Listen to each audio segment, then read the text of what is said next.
Well, I'm joined now by Pakistani National Security Advisor Moeed Yusuf, joining us tonight from Islamabad. And it's good to have you with us. We were due to speak the night that the Taliban actually announced this interim government. Before we talk about the makeup of that government, sir, what came out of the Bill Burns meeting with Pakistan's army chief and, as I understand it, the ISI chief there as well?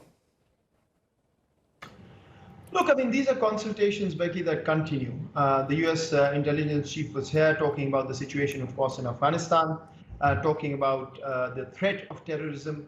And that's something that Pakistan's been raising again and again. You know, you have to understand where Pakistan comes from. A 1,600-mile border with Afghanistan. For 4 decades, instability has spilled over from Afghanistan into Pakistan. Just since 9/11, we've lost over 80,000 people. $150 billion in the economy, and over 3.5 million internally displaced people. Why? Because the terrorists turned on us after we started supporting the US once 9/11 had taken place. For this country, for Pakistan, instability in Afghanistan is an existential problem. And that's why we are talking to all countries who matter, counseling that they must engage the new reality in Afghanistan. We must make sure there is no economic meltdown, because if there is, like the 1990s when the world abandoned Afghanistan, what came? A mass migration, a refugee crisis, and a security vacuum filled by international terrorist organizations. Well, let's talk about what happens going forward. U.S. Secretary, hang on. I hear what you're saying. I want to press forward on this, because I certainly get the sense from you of where you are at. U.S. Secretary of Defense Lloyd Austin has been touring the region. He had this to say about the challenges of the U.S. now not being present on the ground in Afghanistan. Have a listen. There's no question that it will be more difficult to identify and engage threats that emanate from the region, but we're committed to making sure that threats are not allowed to develop and create significant challenges for us in the homeland. Now, you have talked about, you know, the need for cooperation going forward. Will we see more cooperation from Pakistan on the fight against terrorism coming from Afghanistan going forward? When have you not? I told you the kind of support we provided and the kind of cost we've paid for it. Pakistan's always been there on the right side of the international community. For us, this is the issue. We cannot afford instability in Afghanistan. We have to do whatever we can. We are engaged with Afghanistan, and disengagement is simply not an option for us. But the cooperation, Becky, has to be under a legal framework. There can be no boots on the ground of any foreign country in Pakistan. Pakistan cannot partner unless it is mandated and sanctioned under international law. After 9/11, this was a mistake that was made. One thing was said, another thing was done by the US, with all due respect, and others, and Pakistan suffered. So we will be transparent, we will cooperate, we'll cooperate within the bounds of international law, and there will be no infringement of Pakistani sovereignty. But the more important point is, rather than constantly talking about, oh, there is a security vacuum, we must do something about it, let's first cooperate to avert that. Why talk about managing a refugee crisis, managing a security problem? Let's engage the reality in Afghanistan. Let's incentivize good behavior. And by doing that, get to a governance model that provides for the average Afghan. And there is no need for a security vacuum, because the country would be stable. This is where Pakistan wants to go. And Pakistan is willing to work with the international community in ensuring that Afghanistan is peaceful and stable. But the engagement has to come from the West, because that's where the legitimacy lies for the Taliban. Let's talk about what's going on in the country, because the National Resistance Front has accused Pakistan of using drones to support the Taliban offensive against resistance forces in the Panjshir Valley. I spoke to the group's spokesman, Ali Nazari, on this show yesterday, who expanded on that. Iran's foreign ministry has also condemned, quote, foreign interference. Did the Pakistani army support the Taliban attack on the anti-Taliban forces in Panjshir using drones and or other weaponry? It's preposterous is all I can say. But let me tell you why this question even gets to the point where Becky Anderson has to ask Pakistan's National Security Advisor. For 2 decades, Becky, Pakistan is the only country that kept saying that Project Afghanistan is failing because of internal problems in Afghanistan. The army won't fight. The government is not credible. It is not going to work with the kind of corruption. But what was the world saying? Oh, Pakistan is the problem. This was the bogey, this was the scapegoating by governments in Kabul, which unfortunately the international community started believing because they didn't want to talk about their own failure. And you say drones and Pakistani support? Let me show you what is happening. I wonder if your audience can see this. This is very important. This is mainstream Indian media showing a picture of an American jet flying over Wales in the UK and presenting it as Pakistan doing something in Panjshir.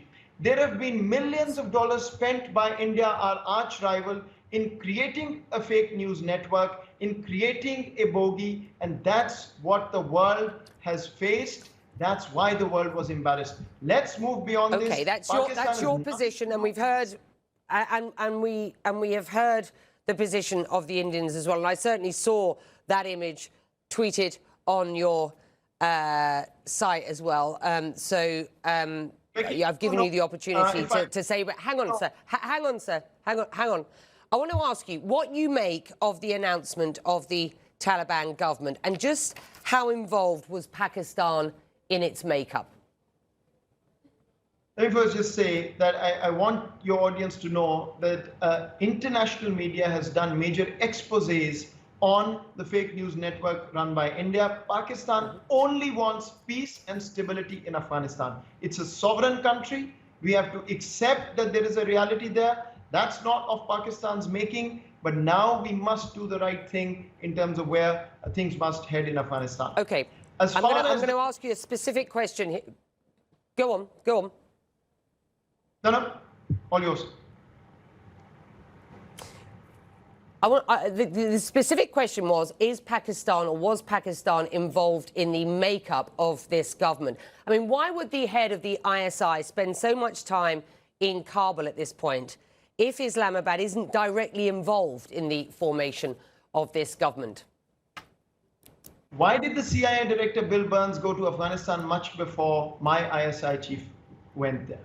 Was he involved in the makeup? Because the Americans were working with the Afghans in the past. So let me tell you why the ISI chief was there and will be there again. Right. Because we have a 1,600-mile border. We are worried that undesirable elements, ISIS, Pakistani Taliban, other terrorists can cross over. We've got to engage with the new government to make sure our border is secure. The world, including the US, is asking us every day to facilitate more evacuation from Afghanistan. By the way, we've evacuated 12,000 people already, including Americans. So if we want to negotiate with the government there to make sure the evacuations happen through Pakistan, how do you do that without a conversation? And let me also say, I think these conspiracy theories at least have to be logical. An intelligence chief goes, sits with his colleagues in broad daylight in the Serena Hotel, is interviewed by media. He's on a secret mission. Look, Pakistan has a right to defend its national security. We will do that. We are engaged. We will engage on only one thing: how to secure my country, how to ensure peace and stability in Afghanistan. That is my right. It will continue. Let's get beyond these conspiracy theories and think about how to coordinate as the international community and help the average Afghan who is suffering, who doesn't have food, who's staring a humanitarian crisis in the face. Let's get on politics. Let's just be clear. Let's just be clear. I certainly didn't suggest that that was a secret meeting, but you have addressed why he was there. You still haven't addressed whether Pakistan was involved in the formation of the government, but be that as it may. Let's talk. Hang on, sir. Hang on. Let's talk about what you've just suggested. Let's talk about safety and security going forward. We've seen the Taliban, the Pakistani Taliban, ramp up attacks along and near the border of Pakistan lately. Do you think groups like the Pakistan Taliban, or TPP, have been energized by the success of the Afghan Taliban? And how concerned are you about their strength at the moment? Yeah, first, I don't want to leave that unanswered. Absolutely nothing to do with the government. It's a sovereign country. There is a new reality, and anybody who wants to deal with it must do so directly. I found out from the television screens, just like perhaps you did. So I want to be absolutely clear. I think we need to end this conversation once and for all. If there is any country or a region that has leverage over the Taliban, it's the West. It's the West that's going to provide them or not provide them legitimacy and assistance, not Pakistan. So let's be clear about that. As far as the Pakistani Taliban are concerned, yes, I think there is this space that they have felt that there's been, no control for a while, for a few days. There were jails that were broken. The Taliban released prisoners. There were Pakistani Taliban in them as well. So I do think there is a moment where they think they have greater flexibility and opportunity to attack and undermine Pakistan. That's perhaps why you've seen some of the attacks. And that's one of the main reasons our intelligence chief had to be there to make sure that this is not repeated, because all these people are in Afghanistan. And we very much expect, we've been public about this, that Afghan soil is not allowed to be used by any sort of terrorists against any country. But as I told you, Pakistan, because of geography, bears most of the pain and the brunt for what comes out of Afghanistan. So yes, we are worried. We are working on this, and we will ensure that Pakistan is not allowed to be destabilized by any actor in the region, in Afghanistan or in India, that for 20 years has been working with hostile intelligence agencies to do that. We are on it, but we will engage with Afghanistan to make sure that that doesn't happen. Finally, we have seen a lot of anti-Pakistan protests on the streets of many Afghan cities, some raw anger. I want our viewers and you just to have a listen to this. I have come today to ask why Pakistan is destroying Panjshir. I am from Panjshir. The people need to express their anger. Men and women, they must not stay silent. Pakistan enters my country and destroys it. Neither Pakistan nor the Taliban nor Al-Qaeda have this right. Long live Panjshir and its resistance. I just wonder, how can you explain these anti-Pakistan protests, death to the ISI, as we heard many chants over the weekend, protests of hundreds of Afghan men and women? They certainly seem convinced of Pakistan's involvement in their country's affairs. I'll say three things to you, Becky. First of all, I think you'd have to take a closer look at the hundreds. I don't think that's true. But yes, it is true that the minds have been poisoned over 20 years. There has been a narrative floated, as I told you, where Pakistan was used as a scapegoat for the average Afghan. Let me just read something to you. Then President Ashraf Ghani, days before he fled the country, tells the US president, we are facing a full-scale invasion composed of Taliban, Pakistani planning and logistics support, 10 to 15,000 international terrorists. Are we mad that 10 to 15,000 people are crossing from Pakistan and nobody notices? So this has been a fabrication of reality that's been created. But the real answer I want to give you is Afghan and Pakistanis are brothers and sisters.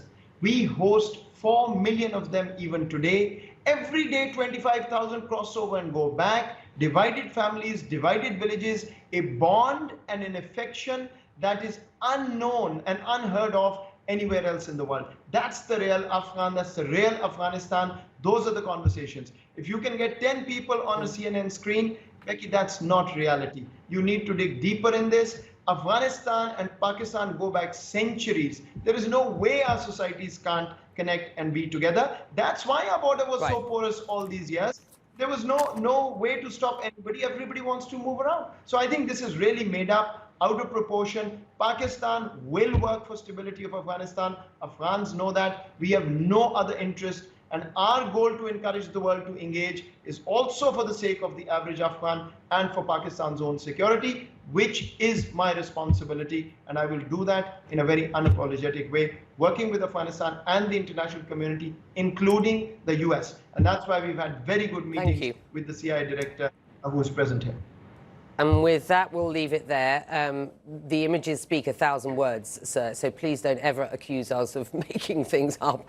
The images speak 1,000 words, but you have been given a lot of time to address some of these concerns that are out there, and we very much appreciate your time. Thank you very much indeed Thank you. for joining Thank you. us. Very kind.